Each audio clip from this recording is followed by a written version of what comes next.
fastest show in sports. There is an unfortunate consistency when it comes down to organized sports. Be it college or be it pro, it makes absolutely no difference.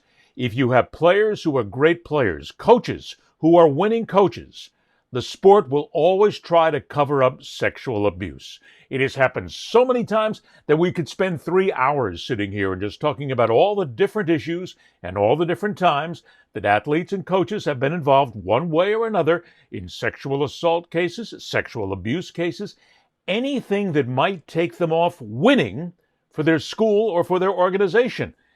And we're right back at it again today. You would think that after everything that has been learned over the years, that people would understand the need to make sure that if you have somebody, whether it be a coach or whether it be a player, and they get involved at any level whatsoever of sexual abuse or any sort of allegations whatsoever that involve women, children, crime, you got to step away from them for the rest of their life because they made the decision.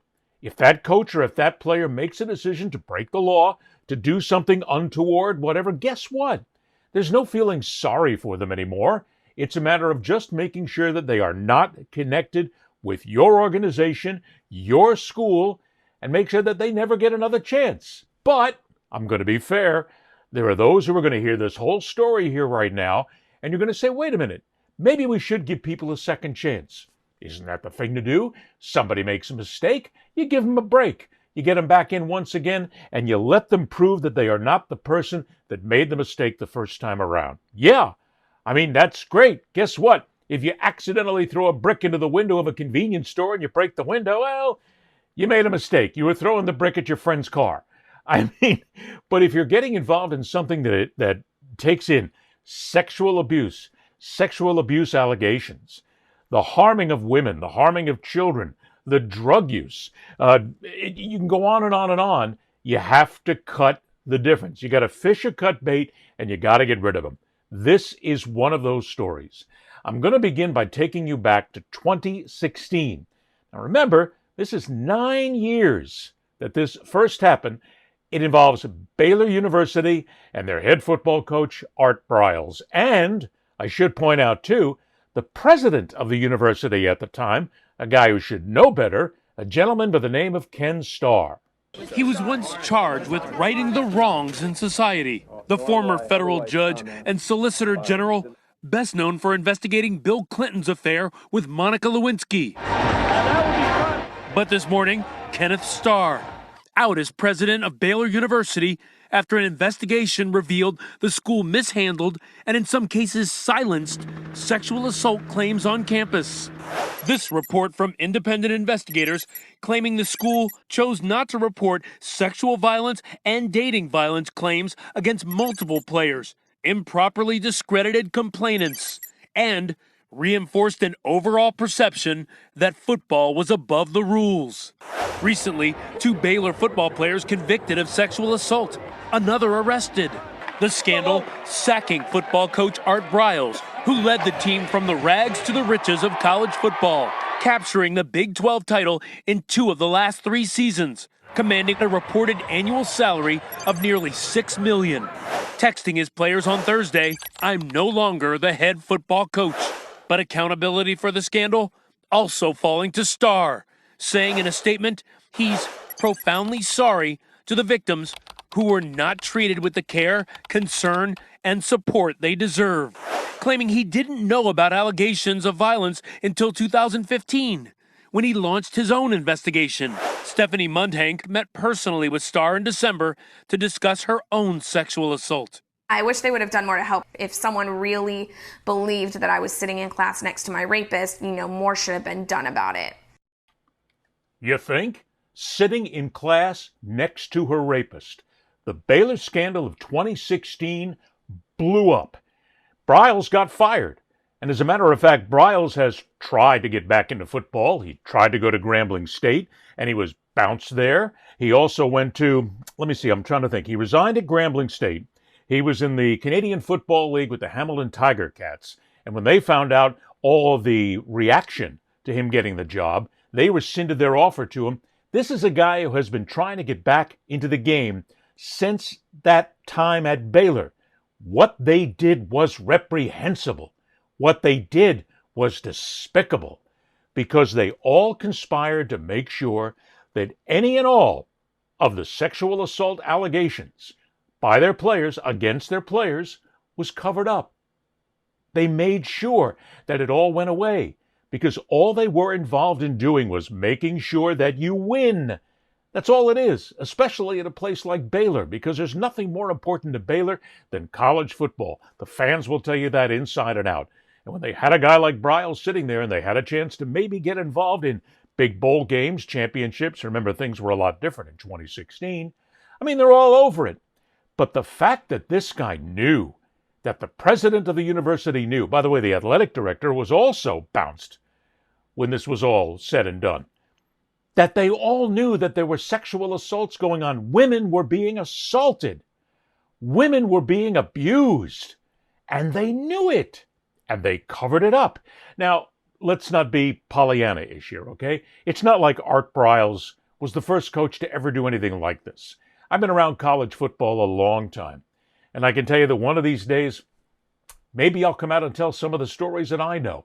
Because we all heard the stories. Look, I was around a university program, and I'm not going to get into it right now, where the players were involved with a lot of weapons, a lot of drugs, a lot of sex, and a lot of crime.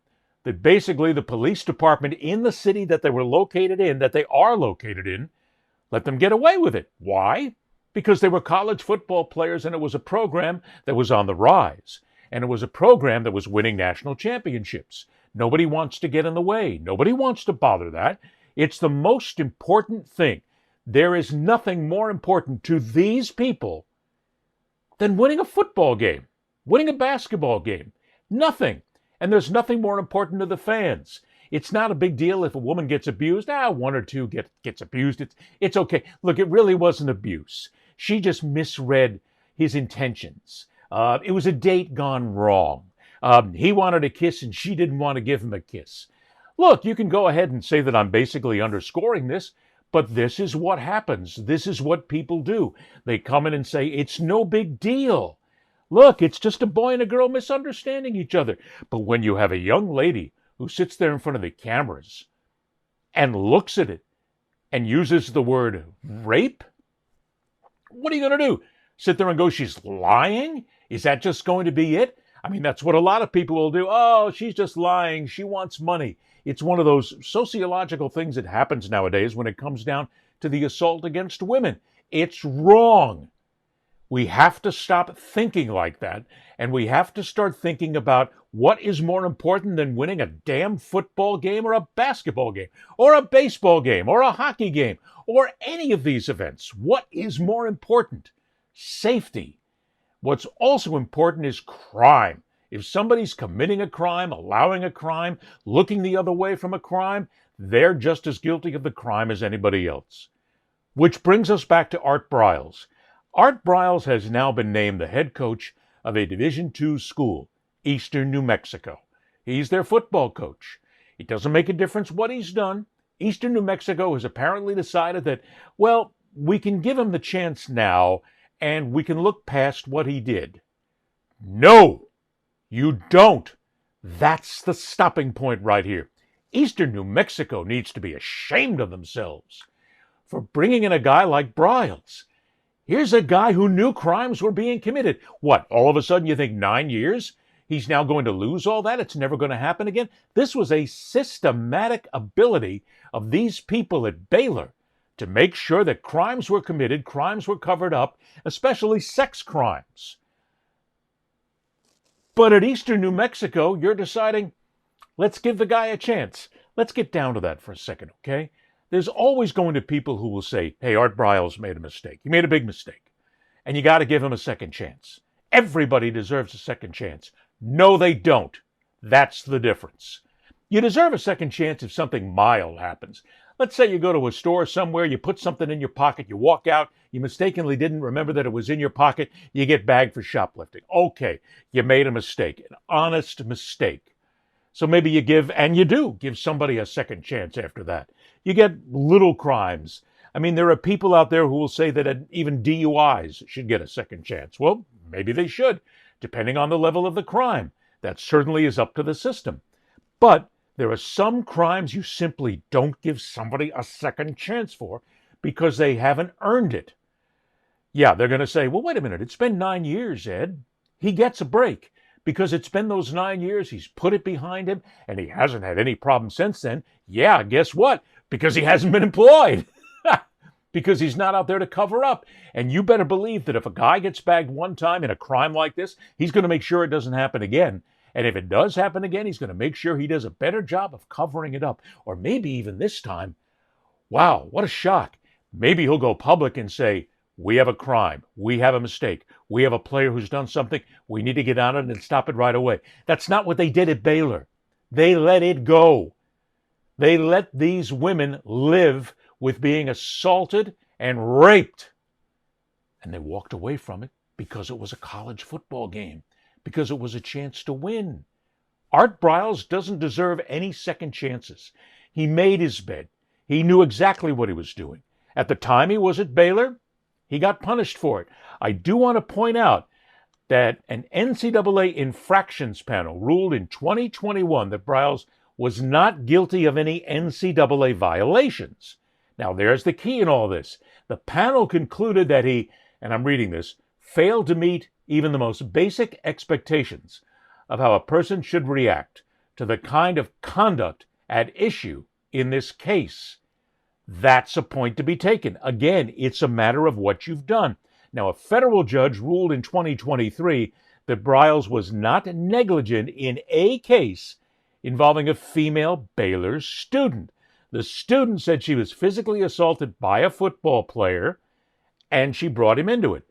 Briles got $15 million in a settlement from Baylor, and he later apologized for what happened under his watch. He apologized, and he got money for it. Doesn't something in here just not ring right? I mean, look, Art Briles probably never stole a freight train. He might be a good guy. I don't know. Never met him. I don't want to. But in this sense, you have to take into account what he did, why he did it. He covered up a crime because he wanted to win football games, and he didn't want to lose his job. So let somebody be sexually assaulted. I said it once, I'll say it again. Eastern New Mexico, you need to be ashamed of yourself for what you've done here, for bringing this man in. He doesn't deserve a chance. He doesn't deserve a second chance, a third chance, anything like that. Art Briles needs to be gone. He's got millions of dollars in the bank. He can sit and retire. He can do anything else he wants. He can go out and get another job. He can go out and, I don't know, go fishing for the rest of his life. Mazel tov. Good for him. But when it comes back to being a coach again, at any level in college, hey, let me ask you this. You're a parent, okay? You're a parent, and your kid's football coach is somebody who basically shut his mouth and didn't say anything when women were being sexually assaulted. How do you feel? You want that guy coaching your kid? How about if he's also a coach at the school and you send your daughter there? Do you want him involved? Do you want her to go there now? I mean, let's be honest again. He was not convicted of a crime in the sense of sexual assault. It was his players. You get no second chance. You're out. Let's speak of second chances then in the National Football League, because this is another case. I've covered the NFL for a lot of years. I have watched, heard, listened, seen, witnessed many times when National Football League teams, people who work for NFL teams, people who play for NFL teams, cover up all sorts of crimes, minor, intermediate, major, seen it all. I couldn't do anything to stop it. Because when you're covering the teams, you get to know certain things that are going on. I didn't investigate them. I didn't dig into them, but neither did anybody else, because it was all about winning and all about the team. There is that locker room culture that keeps everything within the locker room. And if you don't think that guys in locker rooms know what goes on with other players, you're naive. Which brings us then to the case of Justin Tucker, the now former place kicker for the Baltimore Ravens. This was one of the best place kickers in National Football League history. But Justin Tucker screwed up. Former Baltimore Ravens kicker Justin Tucker has been suspended for the first 10 weeks of the 2025 season for violations in the league's personal conduct policy. Tucker was recently released from the Ravens after 16 allegations of sexually inappropriate behavior with massage therapists in the Baltimore area came forward, dating back to 2012. Tucker has denied these allegations, but get this. He currently does not have a team and is a free agent, so the league has allowed him to serve his suspension while he's without a team. If he were to sign, though, he could still participate in a minicamp workout and preseason play because the punishment does not start until August 26th. He will be eligible to play again on November 11th. Now, this kind of feels like a slap on the wrist to me, especially that he's not on a team. If the NFL really wants to make a stance, say, we're against sexual abuse, sexual allegations, things like that, wait till he has a team to have the suspension go in act. He's already not working right now. You know what I mean? So it's really not helping anything at all in terms of this. If they really want to make a stance, say that they're against this kind of thing. They did the investigation. Clearly they found something. Well, and I guess too, I mean, if I'm a team, I think I'm going to step back and really reevaluate my situation on, do I really want to be tied to this guy and the accusations that he's facing? I mean, we were talking about this in the newsroom. I mean, this isn't just one person. I mean, there are multiple accusations that are coming forward about him. 16, and he's coming off of his worst year of his career. Which is just one little tiny thing on the edge of this. So let's get into it now. Justin Tucker was suspended for 10 games by the National Football League. He was basically given a rest because the NFL conducted an investigation and found that he had violated the NFL's personal conduct policy. That comes down to this case of the 16, not one, not two, 16 allegations of sexual misconduct by massage therapists in the Baltimore area. 16. It's not as if one was just a mistake or two was a mistake or maybe three was an exaggeration. We're talking about a guy here who, as far as the NFL is concerned, has shown a propensity for doing this. Now let's take that for a case here. Has he been convicted of any crime? No, he has not. But the point of the matter is the National Football League conducts their own investigation with a conduct policy in the contract. The NFL decides if you have violated their code of conduct. The NFL would not come out here and say, you're suspended for 10 games because we found you in violation, if they didn't. There has to be a serious smoking gun, and they had to have found something against Tucker, because they're not just going to bounce the guy for no reason. They're going to open themselves up to all sorts of lawsuits. But they have evidence, and their evidence told them that this guy has, and again, you want to be careful of the language you use here, but there are allegations of inappropriate behavior by the 16 massage therapists. So Tucker is out. Maybe not. Because now the New Orleans Saints desperately in need of a kicker. They're bringing Justin Tucker in for a tryout, and they're going to consider signing him. Now, Tucker, as stated, was one of the best and historic kicker in the National Football League for quite some time. But his last season, he was way off. I think he had like 74% of his kicks in the last full season that he was there. So it's not as if this was a guy at the top of his game, which then leads to the fact that the teams can afford to let them go. That's something else entirely. Maybe we'll deal with that another time. But here's Tucker now, who may get a job back in the National Football League after being suspended on inappropriate behavior allegations, which could, and again, I'm not a lawyer, and I'm not saying he was charged with this, could be some form of sexual abuse, sexual assault, sexual misconduct. The possibility is all there. The bigger issue is, if Justin Tucker, now he accepted that 10-game suspension. He has said that the newspaper that ran with it and started everything was basically just blowing it all out of proportion, and it's a hyperbolic story. Wouldn't you want to clear your name? Wouldn't you want to do everything you possibly could to clear your name, whatever it takes? Instead of agreeing to a 10-game suspension, which basically says, in the minds of many, perhaps not legally, but in the minds of the general public, that he's guilty. He accepted his punishment, and now he's got to pay the consequences. Wouldn't you want to clear your name? I mean, what are we dealing with here? Is this another OJ is going to go around to the golf courses everywhere in America while he desperately tries to find Nicole's killer? I mean, we've seen this nonsense before. And look, I'm not trying to equate what Justin Tucker did with O.J. Simpson and the murder of two human beings. But I'm saying in many ways, it's the same kind of idea here. Don't worry about it. I'll find out who the killer is. No, you clear your name. You do everything you possibly can. You've got money. Justin Tucker's not poor. You hire the lawyers. You bring it in. You fight, damn it. Because the last thing you want is to be known as somebody who abused women. But that's what he's carrying with him right now. And again, New Orleans has decided that maybe they're going to take a chance. Justin Tucker does not deserve a second chance. He has not done anything to clear his name. He accepted his punishment. By accepting his punishment, then obviously he and his attorneys figured that the evidence was going to be too strong, and if it came out, he was going to then face perhaps even greater charges. Or maybe they just figured if we make this go away, then in a couple of years, maybe in a couple of months, by the time those 10 games are done, everybody will have forgotten. Now, we didn't forget. As a matter of fact, that's our job as journalists, not to forget. There is an issue here, and New Orleans is making a massive mistake by even considering Justin Tucker.